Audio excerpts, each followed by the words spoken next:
وعلیکم السلام۔ مولانا آپ نے فرمایا کہ اگر کسی کے بارے میں شبہ پیدا ہو جائے کہ وہ مر گیا یا زندہ ہے، اگر مرا ہوا ڈکلیئر کر کے اس کی کسی اور جگہ شادی کرتی تو پہلا خامد اپنی بیوی کا اصل حقدار ہے،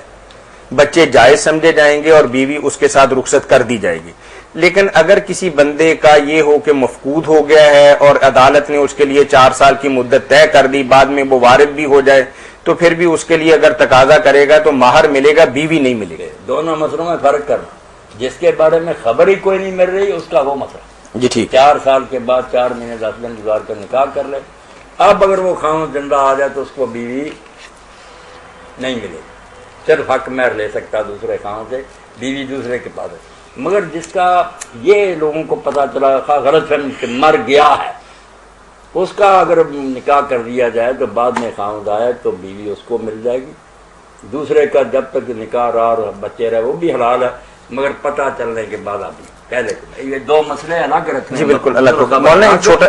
یہ جس کی موت کی اطلاع ہو گئی اس پر حاضرین میں سے ایک سوال ہمارے پاس آیا ہے کہ اگر بیوی دوسرے خامد کے ساتھ رہنا چاہے تو آپ نے تو فرما دیا کہ اس کا اپنا اختیار نہیں ہے، شریعت کا ہی حکم یہ ہے کہ پہلے خامد کے پاس جائے گی، ٹھیک،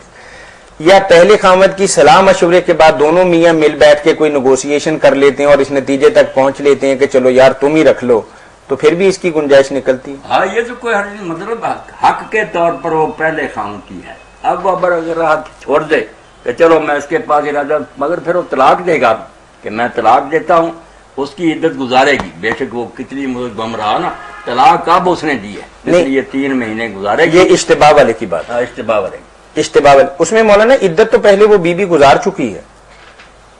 نہیں، وہ گزاری تھی غلط فہمی میں کہ مر گیا، اب اس نے دی ہے طلاق، اس کو مل گئی نا بیوی۔ یہ تو قصہ ختم ہو گیا کہ جو غلط فہمی میں نکاح ہوا تھا غلط ہے، وہ زندہ نکلا اس کی ہے، اب اس سے اگر لینا چاہتے ہیں تو وہ پھر طلاق دے گا کہ مجھے میری بیوی ہے، میرا حق بن گیا، مگر یہ ادھر رہنا چاہتی میں اس کو چھوڑتا، پھر اس کی عدت الگ ہوگی نا، وہ وفات کی عدت تھی، مردہ سمجھے، یہ طلاق کی جو اس نے اب دی ہے۔ اب 4 مہینے 10 دن جو ہے وہ وفات کی عدت تھی، سمجھ لیا تھا، افواہ آ گئی تھی کہ مر گیا مگر مرا نکلا نہیں، وہ سب غلط فہمی ہے۔ اب دے رہا طلاق کے بعد پھر صحیح معنوں میں 3 ہے۔ چلے مولانا عدت گزار لی تو عدت گزارنے کے بعد پھر نکاح ہوگا یا پھر اسی نکاح ہوگا باقاعدہ؟ وہ پہلا جو تھا وہ ساری کاروائی ختم ہوگی جو ہوئی تھی، بالکل اس کو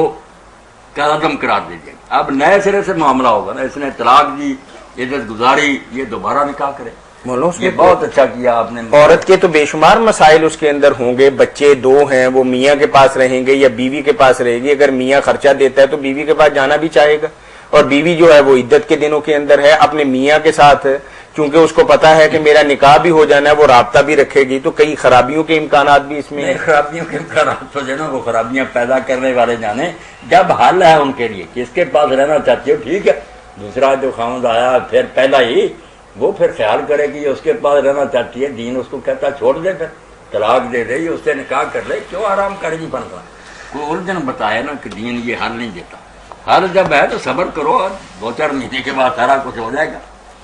جزاکم اللہ خیر۔ تو اب بات کو ہم سمیٹتے ہیں تو بات واضح ہو جائے کہ اگر کسی آدمی کے گھر سے چلے جانے کے بعد یہ شبہ ہو جائے کہ وہ آدمی فوت ہو گیا ہے اور کچھ قرائن سے بھی پتہ چل جائے کہ واقعی،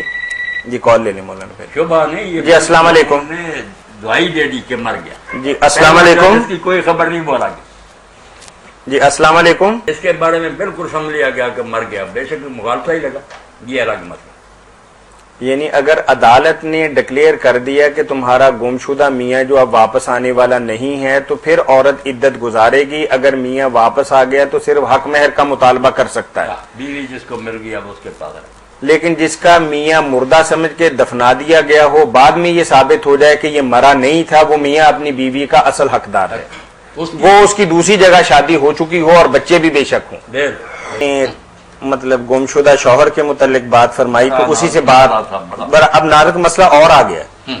اب آپ کی بات سے کچھ سوالات نکل رہے ہیں اور بہت اچھا سوال وہ بھائی نے لکھا ہے کہ اگر پہلے شوہر ہی کے پاس جانا چاہتی عورت، جیسا کہ آپ نے بتایا کہ جس کے بارے میں شبہ ہو گیا، بعد میں ثابت ہو گیا کہ اس کا شوہر زندہ ہے اور گھر واپس آ گیا، تو ہم نے یہی کہا کہ وہ عورت پہلے میاں کے پاس جائے گی۔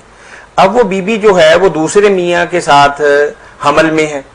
تو پھر اس کی عدت کے حوالے سے یا اس کے پاس جانے کے حوالے سے کیا طریقہ کار ہوگا، تھوڑی سی وضاحت فرما دیں۔ نہیں وہ تو بات ظاہر ہے کہ جب دوسرے خاون کے گھر میں تھی، اس سے جو بچے ہوئے وہ بھی حلال ہے، حمل ہے یہ بھی حلال ہے، تو پہلے کے پاس جو واپس لوٹے گی تو وہ تو استبراء رحم کے بعد ہی نا کہ اس کا رحم خالی ہو جائے، اس کے نکاح سے نکل گئی، ختم نکاح، مگر جیسے عدت گزارتی بچہ جنے گی پھر پہلے کے پاس جائے، وہ تو بات دیر کلیئر ہے۔ چلیں اگر حمل سے نہیں ہے تو پھر بھی اس کی عدت جو ہے وہ وہی ہوگی 3 طہر والی؟ ہاں وہی 3 حج گزارنے پڑے، یہ تو پتہ کرنا پڑتا ہے نا کہ وہ نکاح جو ہم نے ختم کیا ہے اس کے پیٹ میں کچھ ہو ہی نا، تسلی تو کرنی۔ مولانا آج کل جو جدید طریقے ہیں، لیبارٹریز ہیں، اس کے اندر اگر ہم ٹیسٹ لے جاتے ہیں تو ہمیں نیگیٹو پازیٹیو کے حوالے سے بات بتا دیتے ہیں، تو کیا اس پر بنا کرتے ہوئے، چونکہ یہ مسئلہ تھوڑا سا اس طرح کا ہے کہ اس میں اگر ظاہر ہو جائے کہ بیوی جو ہے وہ امید سے نہیں ہے تو پہلے میاں کے پاس لوٹائی جا سکتی ہے، 3 مہینے نہ بھی گزارے؟ ہاں یہ ہے، ان لوگوں نے بھی کہا جو نامراد کہتے ہیں نا کہ بیوی جو ہے اس کو بھی 4 خاوند رکھنے کی اجازت ہے، تو کہتے ہیں کہ یار تو تم کہتے ہو کہ زیادہ خاوند ہوں گے، جھگڑا پڑ جائے کس کا بچہ، تو اب DNA ٹیسٹ ہو جاتا ہے، یہ اخباروں میں آیا، بدماش آگے سے آگے کہتے ہیں DNA ٹیسٹ کرا لیں کس کا، یعنی کوئی بات نہیں یار 10 بھی ایک سے نکاح کریں تو یہ تو ہے ساری میاں طاہر خرابی کی بات ہے، ایسی باتوں میں ہم نے نہیں ہونا۔ دین میں جو ہے نا کہ بے شک یہ بتائیں لیبارٹری والے یہ نہ بتلائیں، جو مہینے مقرر ہیں کہ اگر حیض آتا ہے تو 3 حیض، حیض نہیں آتا تو 3 مہینے، حامل ہے تو 4 ماہ 10 دن، اس میں بڑی حکمتیں اور بہتریاں جو دین میں ملحوظ رکھی گئی، ہم ٹیسٹوں میں نہیں پڑھے۔ مولانا نے جو بات بتائی ہے کہ اس حوالے سے ٹیسٹ جو ہے وہ عدالتی اعتبار سے تو شاید قابل قبول ہو، لیکن شرعی اعتبار سے یہی ہے کہ 3 طہر پورے کرے گی۔ تو ایک بہت پرانی بات، شاید 20 سال پہلے کا واقعہ آپ کو یاد ہوگا کہ اخبارات کے اندر ایک سیکنڈل آیا تھا حالہ فاروقی کے نام سے، اور اس میں یہ تھا کہ وہ بیوی پر زنا کی تہمت لگی تھی اور اس کے ساتھ انہوں نے ویڈیو کیسٹ بھی پیش کی تھی۔ ہائی کورٹ کے جج نے یہی بات کہی تھی کہ ویڈیو کیسٹ میں بے شک ہر وہ چیز ثابت ہو جائے جو 4 آدمی بتانا چاہتے ہیں، لیکن پھر بھی عدالت کی نظر کے اندر اللہ کا جو حکم ہے اور نبی کا جو فرمان ہے کہ 4 آدمی زندہ سلامت آ کے گواہی دیں گے تو پھر ان پر بنا کرتے ہوئے مقدمے کا فیصلہ کیا جائے۔ بالکل اس وقت ہائی کورٹ کے ایک جج نے یہ فیصلہ دیا تھا کہ بے شک ویڈیو کیسٹ کے اندر ہر چیز ہمیں نظر آ رہی ہے اور بالکل وہی ہے، لیکن اس کے باوجود ہم اس پر حدود کا مقدمہ قائم نہیں کر سکتے، چونکہ اللہ اور اس کے نبی کا یہی فرمان ہے کہ 4 زندہ اور سلامت انسان کھڑے ہو کر اس بات کی گواہی دیں کہ ہم نے ان کو اس جرم کے اندر مبتلا دیکھا ہے۔ میں جس میدان کا مرد نہیں، میں پڑھتا رہتا ہوں، کئی لوگوں نے کہا کہ آپ اعتبار نہ کریں کہ یہ فوٹو آیا ہے، لوگ ایک آدمی یہاں قذافی بیٹھا ہے، بدوان بیٹھی ہے، اب ایسی ترقی ہو گئی ہے، فوٹو ایسے تیار کر لیتے ہیں کٹھے کو بیٹھے کھانے کھا رہے ہیں، پروپیگنڈا ہو جاتا ہے کہ یہ بڑے مجاہد بن جائیں، اندر سے ہی ہے، بالکل جھوٹ ہوتا ہے، کسی بات پر اعتبار نہیں۔ یہ تو اب مولانا شاید پہلے تو تھوڑا مشکل ہوگا، اب مادام تصاؤ کا ایک بہت بڑا لندن کے اندر میوزیم ہے جس میں بہت یعنی بین الاقوامی شخصیات کے وہاں اصلی مجسمے بنائے جاتے ہیں۔ اب کوئی بندہ وہاں کھڑا ہو کے بے نظیر کے ساتھ اپنی تصویر بھی اتروا سکتا ہے اور نواز شریف کے ساتھ بھی اتروا سکتا ہے اور ضیاء الحق کے ساتھ بھی اتروا سکتا ہے اور ہٹلر اور چرچل کے ساتھ بھی اتروا سکتا ہے، تو وہ بندہ یہی سمجھے گا کہ اس کے ساتھ کھڑا اور واقعی کھڑا بھی ہوگا، اور کیمرے کا اس کے اندر کوئی ٹرک اور کمال بھی نہیں ہے، چونکہ پہلے ایک تصویر وہاں پڑی ہے، آپ نے اس کے ساتھ کھڑے ہو کے تصویر بنوانی اور دونوں یکجان نظر آئیں گے۔ اس کے لیے ایک آپ اور مسئلہ سن لیں کہ ان سب سے گواہوں سے بھی بڑھ کر کہ جج نے اپنی آنکھوں سے قاضی نے دیکھا زنا ہوتے یا قتل ہوتے دیکھا، اب گواہ بھی 2 جھوٹے ہو سکتے ہیں، 4 بھی جھوٹے ہو سکتے ہیں، یہ تو قاضی نے خود دیکھا، اس میں گواہیوں کی ضرورت نہیں، اس کی اپنی آنکھوں کا ہے مشاہدہ،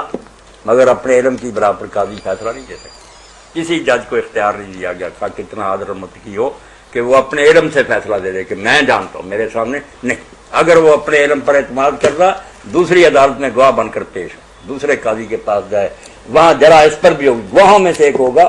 اب آدمی کہتا ہے یار قاضی تو جانتا، بھائی قاضی تو جانتا، مجھے قاضی کے بارے میں کیا پتا، کوئی قاضی بے ایمان ہی ہو جائے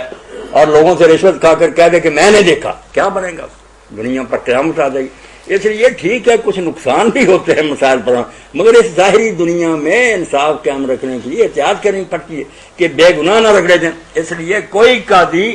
اپنے علم پر فیصلہ نہیں ہے، حالانکہ کتنی حیرانی کی بات ہے، یار وہ تو خود جانتا، جانتے کو کیا کرے، وہ انسان ہے، گمراہ ہو سکتا ہے کسی طرف جانبداری سے کم۔